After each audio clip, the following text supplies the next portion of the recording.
Olá pessoal, mais uma vez bem-vindo ao nosso canal. Hoje nós vamos falar a respeito de um assunto bem interessante, que algumas pessoas me fizeram perguntas, surgiram algumas dúvidas de algumas pessoas e me mandaram essas questões, e nós vamos estar tentando elucidar da melhor forma possível, tá bom?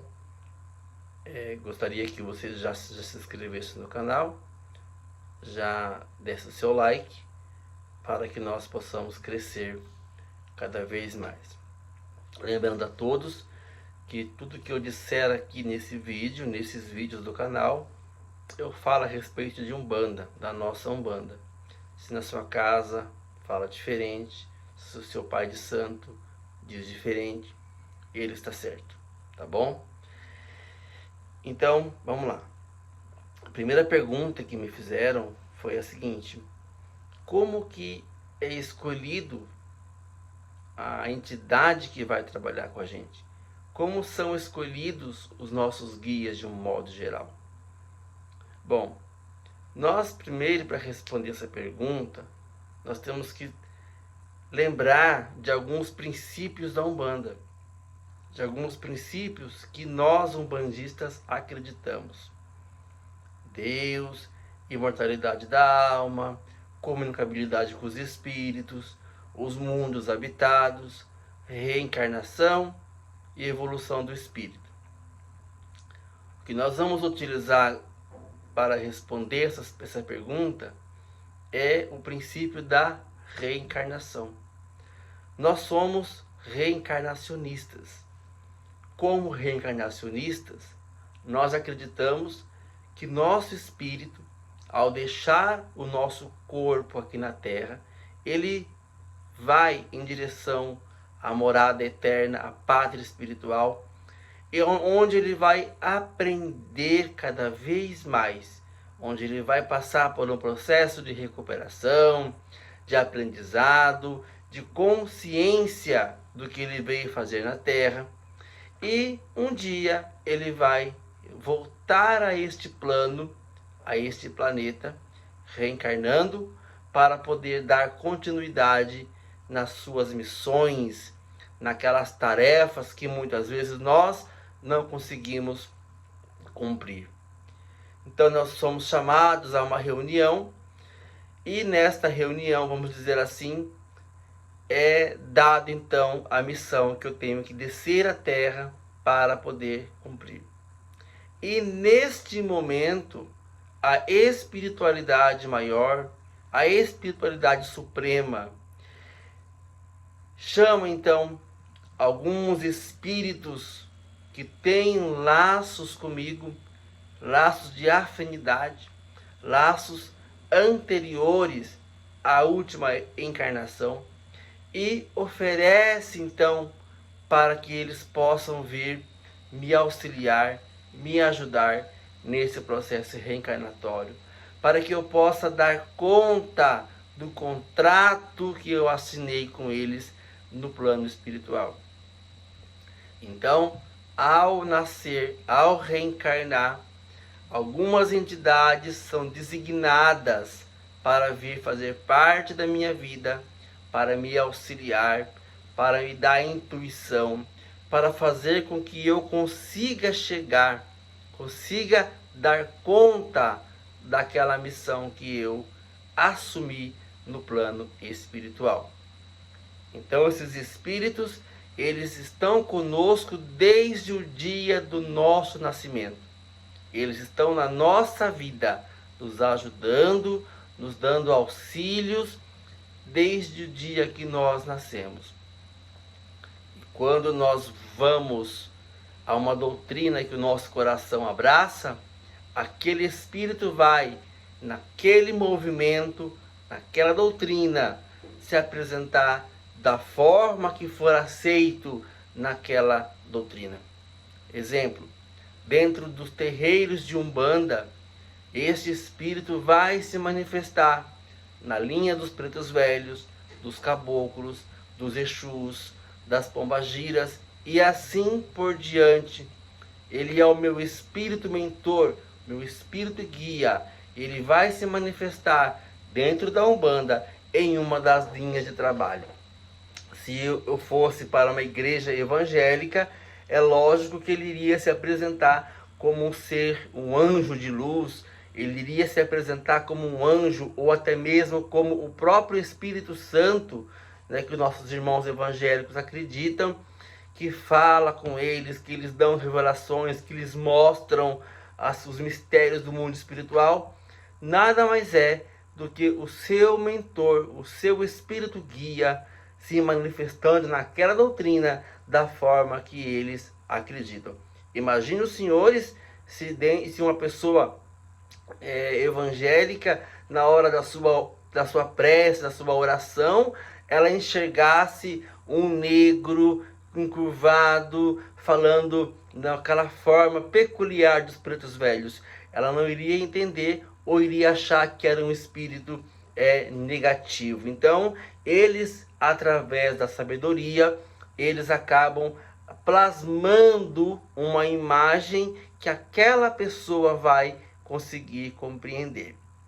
O espírito mentor, o seu guia mentor, não necessariamente precisa ser o seu guia de frente, precisa ser o seu guia de trabalho, aquele que você incorpora dentro dos terreiros.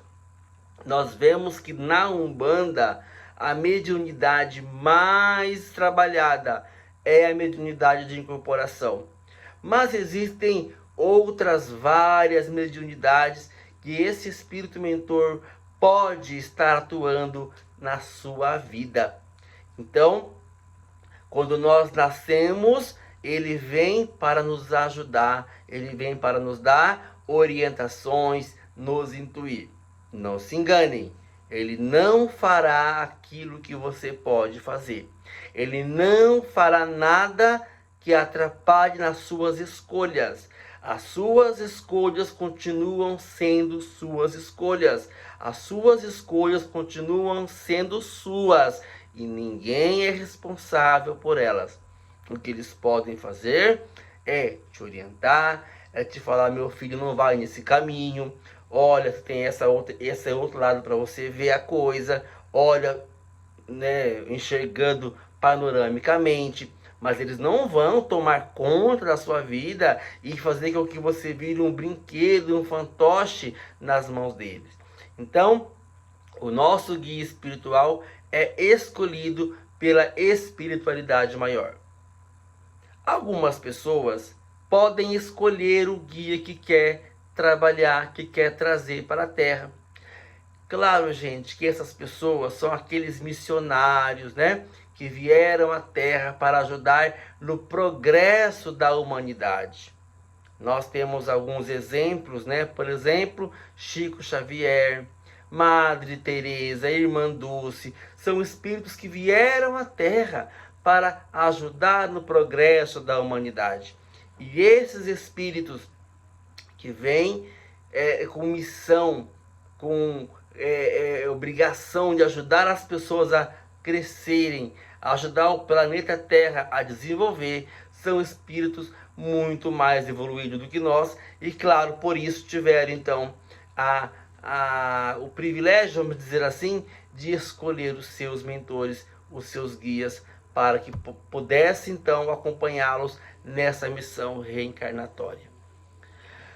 Os guias, os mentores, nossas entidades amigas, elas estão o tempo todo ao nosso redor, o tempo todo ao nosso lado, nos dando orientações.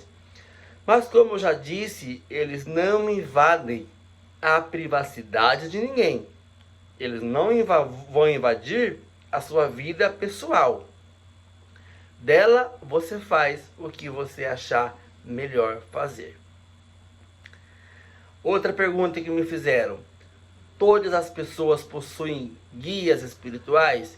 Sim, todas as pessoas possuem guias espirituais, porque eles são aquelas pessoas que nós tivemos afinidade no passado, ou tivemos uma grande amizade, ou foram nossos parentes, pais, avós, amigos mais próximos, nossos amores de outras encarnações, e nesta ele vem para nos ajudar.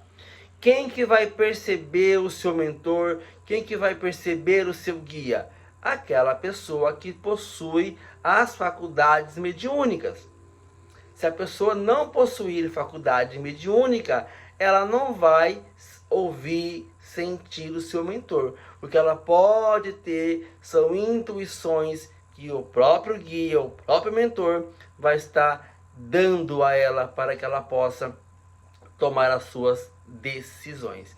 Lembrando que a palavra médium, ela foi cunhada por Allan Kardec no século XIX, e por isso nós temos hoje a concepção de médium.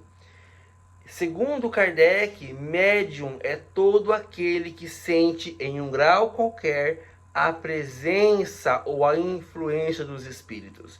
Então, os espíritos influenciam a todos, a todas as pessoas. Entretanto, há aqueles que sentem e aqueles que não sentem esta influência. No sentido vulgar da palavra, então médium é somente aquele que sente esta influência, que sente o espírito perto. Tudo bem, gente? Mais uma pergunta que me mandaram.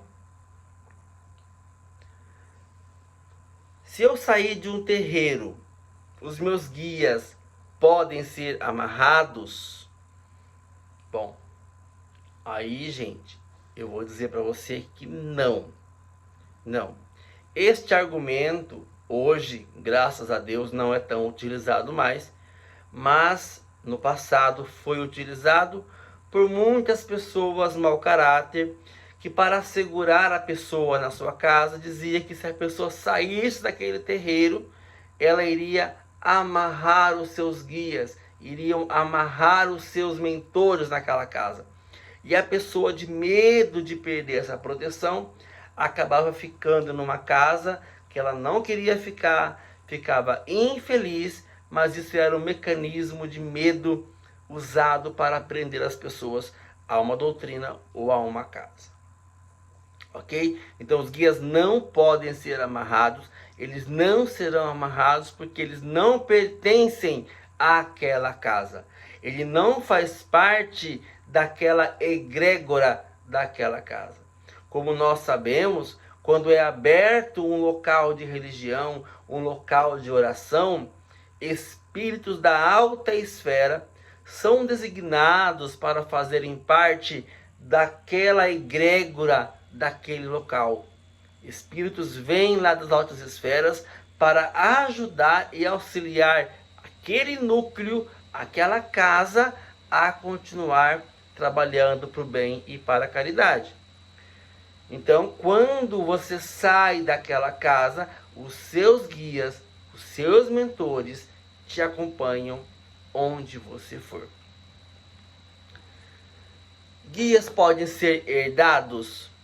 Gente, já ouvimos casos de espíritos que trabalhavam com a avó de alguém, essa avó desencarna, e quando essa pessoa chega à idade madura, esse espírito que trabalhava com a avó acaba vindo trabalhar com aquele médium, com o neto daquela pessoa. Mas isso não é uma regra, isso não é comum. Pode acontecer, mas não é comum, tá? Cada um tem os seus guias, cada um tem os seus mentores e tem as suas dificuldades para superá-las. Ok? Outra perguntinha que fizeram. Ah, tá. Se alguém pode dar guia para uma pessoa. Alguém pode ofertar um espírito para alguém. Gente, chega a beirar o ridículo. Imagine que a pessoa vá em um local de religião e eu vou dizer a ela, a partir de agora você vai trabalhar com o caboclo A, B, C, o Exu A, B e C, como se aqueles guias fossem meus, se aqueles guias fossem na minha casa. Isso, gente, não não acontece, não pode acontecer. Isso é mais uma sugestão mental que muitas pessoas sem caráter, sem o mínimo de amor pelas pessoas, acabam praticando, né, fazendo esse ato de maldade com o médium. Muitas vezes pela indução. Ele vai dizer, olha, você trabalha com o caboclo fulano de tal. O seu caboclo, o seu espírito amigo, ele não vai se importar com o nome que você o chama. Ele vai apenas, talvez, aceitar o nome que você deu, porque foi uma indução mental. Eu já tive casos, já cuidei de pessoas que, em determinado lugar, você tinha fulano de tal na sua frente, você tinha fulano de tal na sua mediunidade, é ele que é seu guia de frente, seu mentor. Quando chegou para mim, fomos conversar com a entidade, e a própria entidade me falou, olha, meu nome não é esse, eu até aceito esse nome, porque lá no outro lugar deram para ela esse nome, deram para ele esse nome, e eu acabei aceitando, porque para nós o que importa são as obras, no nome pouco importa. Então, gente, não. O ideal é que o espírito manifeste na pessoa e ele mesmo fale o nome que ele trouxe, que ele quer ser chamado nesta casa, nesta missão daquele médium. Então, não é possível um pai de santo, qualquer pessoa, te dar um guia.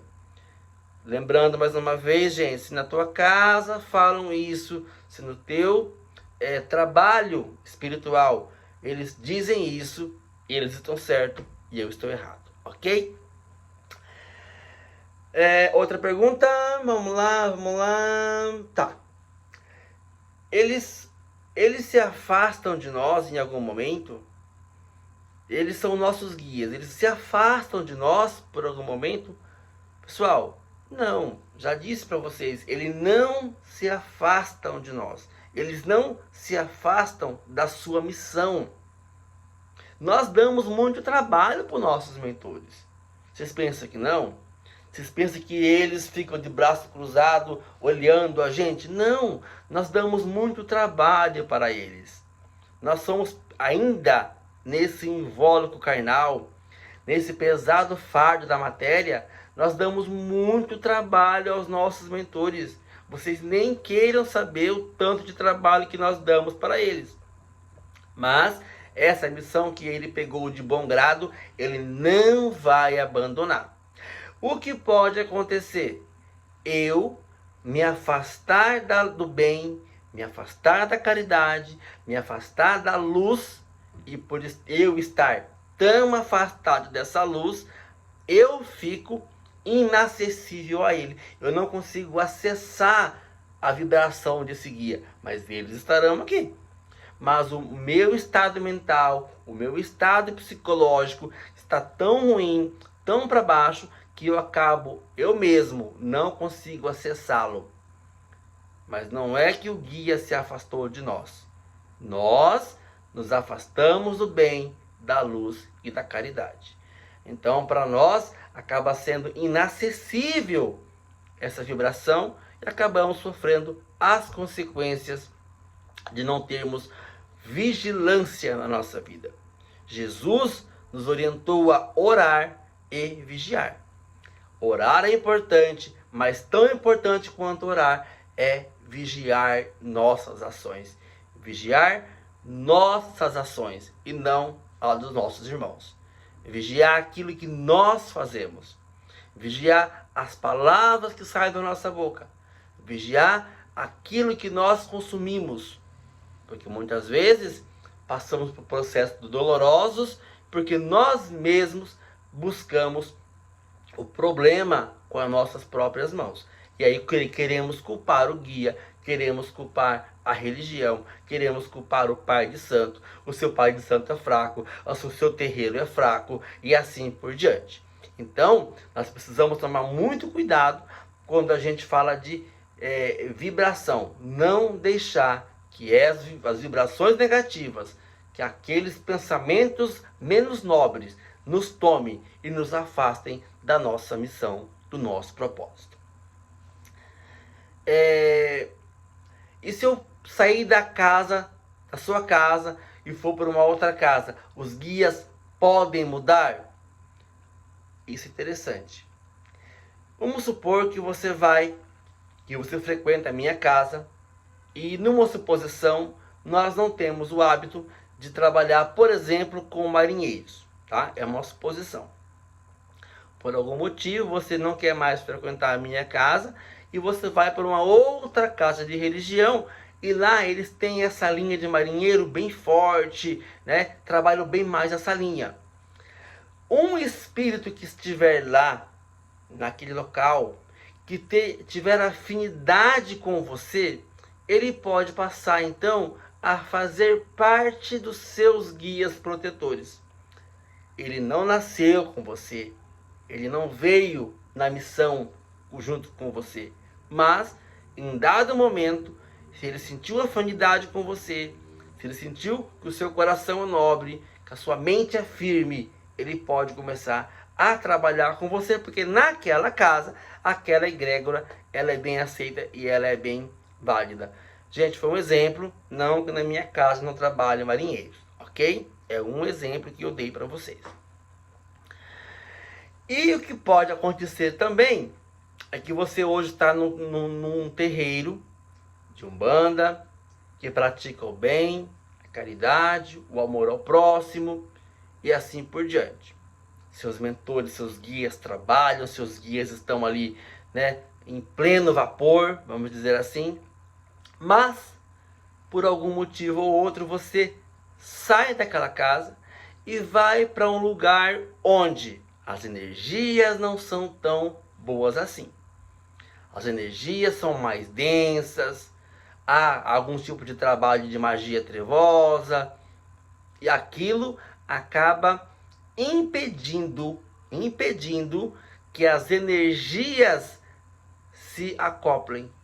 A energia do seu mentor não é compatível com a energia daquele lugar. Eles até podem permitir que você fique naquele lugar, porque você quer ficar, mas as energias deles não vão acoplar, não vão ser similares à energia daquela casa. Nesse caso, algum espírito daquele lugar pode começar a te acompanhar. Ok? Mas seu mentor sempre vai estar ali na retaguarda te dando orientações. E nós temos que tomar cuidado para que a gente não caia nas malícias de espíritos e de lugares que usam o nome da Umbanda para propagar maldades, para propagar mentiras. Ah, mas Pai Nil, acontece e eu posso provar que isso acontece. Bom? Entidades que ficam se auto-promovendo. Eu sou, eu posso, eu tenho, eu sei não sei o que. Isso, gente, temos que tomar muito cuidado. Entidades que você vai naquela casa e ela já nem te conhece, já te pede isso, pede aquilo, eu quero isso, quero aquilo. Não, quem tem que cuidar do guia é o médium, não é o outro. Quem tem que ter responsabilidade com a entidade é o próprio médium dele. Tem que levar sua bebida para o terreiro, o seu charuto, seu cigarro, aquilo que o guia costuma usar como ferramenta de trabalho, é a obrigação do médium daquele guia. E não ficar pedindo coisas para as pessoas que vão até o terreiro. Pessoas que vão ao terreiro, recebem uma graça, é abençoado, e ela quer, por livre e espontânea vontade, dar um agrado para aquele guia, muito bem, é aceito. Mas guia ficar pedindo coisas para os outros, não. Não. Então precisamos também ter esse discernimento. Tá bom? Para não cairmos no ridículo, para não sermos mal falados. Olha o tanto que as religiões de matrizes africanas sofrem preconceito, são atacadas, e muitas vezes quem está na frente do ataque somos nós, porque não damos exemplo, não damos bons exemplos e não damos, vamos dizer assim, testemunho do que é a entidade na nossa vida. E nós não podemos permitir que essas entidades se acoplem a nós para sugar nossas energias, para levar o nosso nome para a lama. E eles fazem isso. Eles fazem isso. Se nós não tomamos cuidado, eles fazem isso. Ah, mas Pai Nil, como saber se isso é o meu mentor ou se não é o meu mentor? Se é um mentor, um guia de luz ou é um quiumba enganando o terreiro? Simples, simples. O homem bom busca boas coisas no teu coração. O homem bom guarda um tesouro bom no coração. Do que fala a boca, transborda o coração. Isso é um versículo bíblico. Não se pode ter bons frutos de uma árvore ruim. Não se colhe figos de espinheiros. Então, conforme é o linguajar daquele espírito, conforme são os conselhos daquele espírito, nós podemos então confiar que é um guia de luz nos dando orientação. Um guia de luz que não se contradiz no que fala. Ele é um guia que pode ser confiável. Tudo bem, gente? Espero ter ajudado alguém nesse processo. Espero ter ajudado, esclarecido alguma dúvida que vocês tinham. E se continuaram com dúvida, escrevam aqui nos comentários que eu vou respondendo assim que for possível. Nossa casa, ela está aberta todas as quartas-feiras às 20 horas. Ela é situada no Jardim Amanda, na rua Imperatriz Tereza Cristina, 555.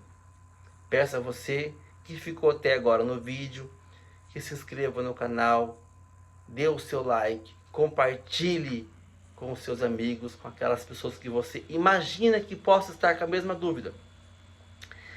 Dúvidas, deixe nos comentários, eu vou respondendo assim que eu conseguir.